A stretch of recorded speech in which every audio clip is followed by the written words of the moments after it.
Selamat malam teman-teman. Jadi aku akan ngejelasin tentang gout arthritis. Jadi ada seorang pasien namanya Nyonya A, usia 35 tahun, pekerjaan ibu rumah tangga. Lalu dia datang dengan keluhan nyeri lutut. Nah, riwayat penyakit sekarangnya, nyeri lutut muncul tiba-tiba, memburuk dalam 24 jam, sangat nyeri hingga sulit berjalan. Riwayat penyakit dahulunya, serangan serupa terjadi pada ibu jari kaki kanan 1 tahun yang lalu. Riwayat penyakit sosialnya, dia itu hobi makan daging merah dan jeroan. Juga dia mengonsumsi alkohol sesekali. Uh, riwayat penggunaan obat tidak ada data, dan riwayat penyakit keluarga tidak ada data. Jadi di sini aku mendapatkan hipotesis yaitu adalah gout arthritis, arthritis reaktif, dan juga pseudo gout. Gout arthritis itu disebabkan karena adanya penumpukan kristal MSU atau monosodium urat, sementara arthritis reaktif itu karena disebabkan oleh suatu penyakit seperti komplikasi dari penyakit tifoid, dan juga pseudo gout itu seperti gout tapi itu karena kekurangan kalium. Karena perubahan kalium. Nah, kemudian untuk pemeriksaan fisiknya, jadi di pemeriksaan fisiknya itu ditemukan bahwa lutut kanan bengkak, kemerahan, hangat, dan juga nyeri tekan hebat yang menyebabkan gerakan Nyonya A ini terbatas. Kemudian untuk pemeriksaan penunjangnya sendiri, laboratoriumnya itu ditemukan bahwa asam urat serumnya itu 9,6 mg per desiliter. Normalnya itu sekitar 6,5 mg per desiliter, berarti ini asam uratnya tinggi. Lalu dilakukan eksplorasi cairan sendi, ditemukan kristal monosodium urat berfringence negatif pada mikroskop polarisasi.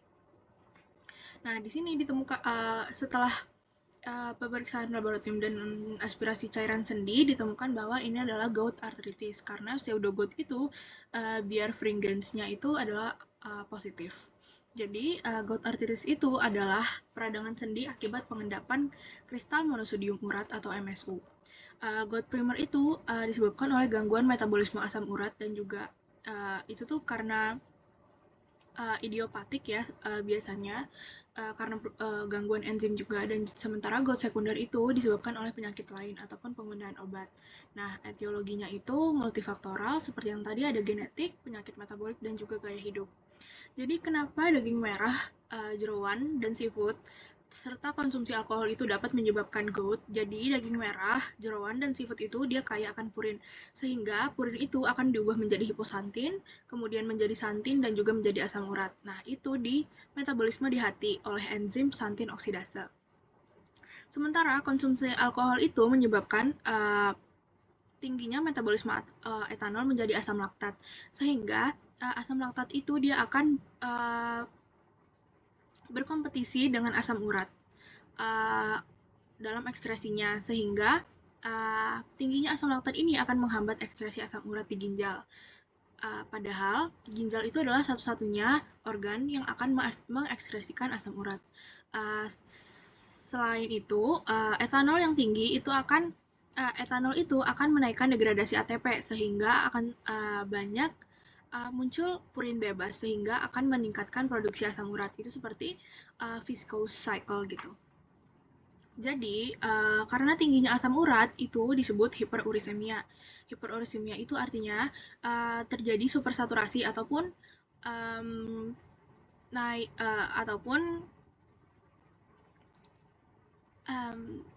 kayak saturated, hypersaturated gitu. Misalnya teh dan juga air. Jadi itu pada saat hiperurisemia itu si tehnya itu sangat pekat gitu. Jadi ketika dia sangat pekat, dia akan berubah menjadi kristal monosodium urat.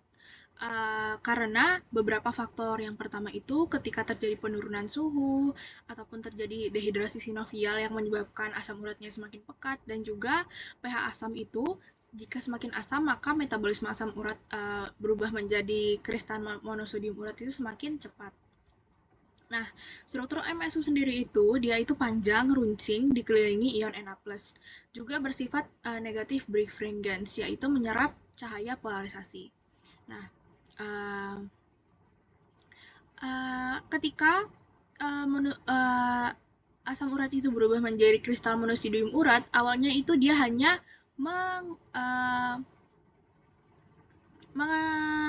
mengendap terlebih dahulu di tulang rawan. Tapi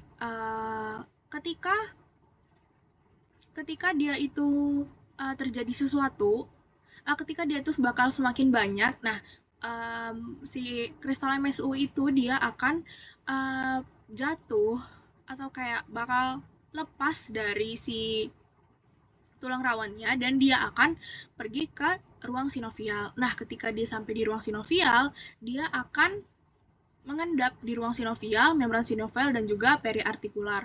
Nah, di situ dia akan dikenali sebagai benda asing oleh reseptor TLR2, TLR4, dan juga CD14.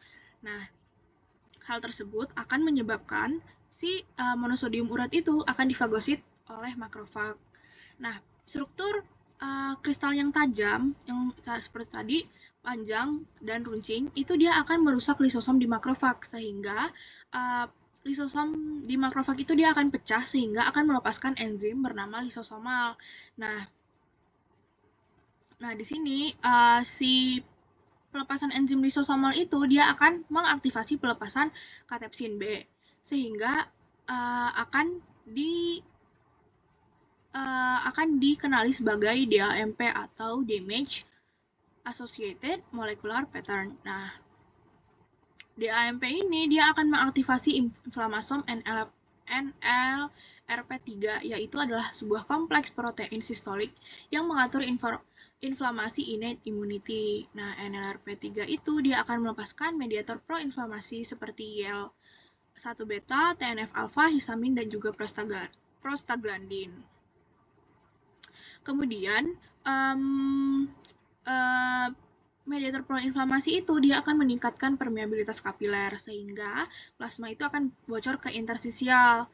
Dan juga mediator inflamasi itu dia akan melakukan kemotaksis, yaitu menarik neutrofil dan juga makrofag masuk ke sendi.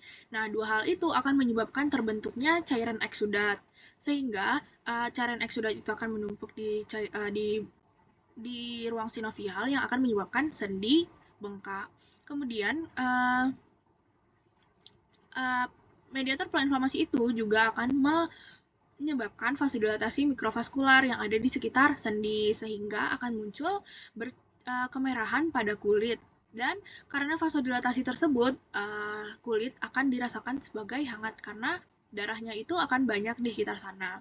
Kemudian dia juga akan dia akan menyebabkan nyeri tajam, menusuk, makin sakit saat digerakkan. Itu karena prostaglandin E2 itu akan menurunkan ambang batas nyeri pada nosiseptor, dibantu oleh interleukin 1 beta akan merangsang reseptor nyeri. Dan juga karena sendinya itu bengkak, maka tekanan mekanik itu akan semakin tinggi akibat bengkak menekan ujung-ujung saraf. Itu akan dikenali sebagai nyeri tajam, menusuk, dan makin sakit saat digerakkan. Itulah yang menyebabkan Nona A itu dia geraknya terbatas. Lalu balik lagi ke atas, kenapa sih dia itu nyerinya itu di lutut? Padahal biasanya gout arthritis itu dia nyerinya itu di ibu jari.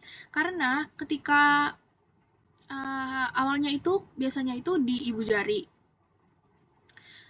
Namun karena asam uratnya itu tidak kunjung dikontrol dengan baik, maka asam urat itu dia akan mulai menyerang ke sendi-sendi yang lain.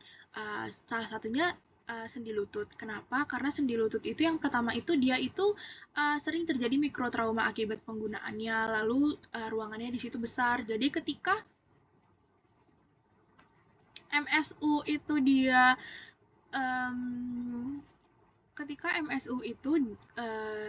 muncul atau mengkristal di lutut itu akan terasa sangat nyeri karena sendi lutut itu adalah salah satu sendi yang paling sering kita gunakan setiap harinya untuk bergerak gitu. Lalu terdapat tata laksananya. Kalau tata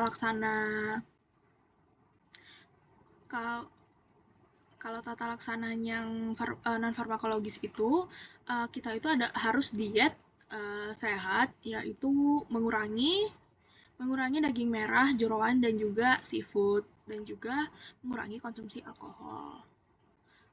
Dan juga terdapat tata laksana non farmakologis.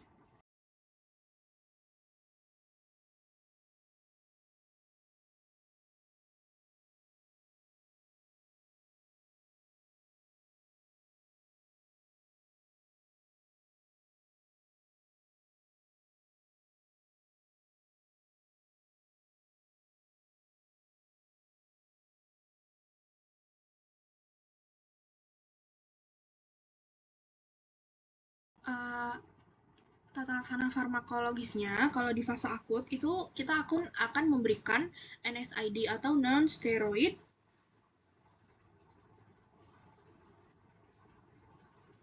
ya, itulah NSAID, lupa kepanjangannya. Nah, NSAID itu dia fungsinya itu menghambat COX-1 dan 2 sehingga dia akan menurunkan prostaglandin dan juga akan menurunkan inflamasi dan nyeri. Tapi ini tuh dia bersifat simptomatik atau dia hanya mengurangi simptomnya aja gitu. Sementara kalau di fase kronik dia akan menurunkan kadar asam urat dengan salah satu obatnya adalah allopurinol, yaitu allopurinol itu akan menghambat pelepasan enzim santin oksidase di sini sehingga hiposantin tidak akan menjadi santin, otomatis tidak akan menjadi asam urat gitu.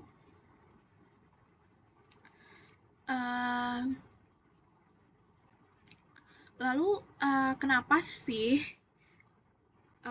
munculnya rasa sakitnya itu muncul secara tiba-tiba. Jadi awalnya seperti yang tadi udah aku bilang, jadi awalnya MSU itu dia sudah menumpuk tapi di tulang rawan. Nah, di sini udah menumpuk di tulang rawan. Jadi ketika dan tidak dikenali oleh sistem imun, tapi ketika dia mulai nyentuh ke cairan sinovial, dia langsung akan dikenali oleh sistem imun. Nah, karena langsung dikenali, otomatis rasa sakitnya juga semakin tiba-tiba gitu. Lalu manusia itu nggak memiliki enzim urikase seperti hewan, sehingga asam urat itu tidak bisa diubah lagi menjadi bentuk larut, makanya akhirnya menumpuk gitu. Jadi yang harus kita lakukan adalah itu diet yang kurang purin gitu, yang purinnya itu lebih sedikit gitu, jangan yang banyak.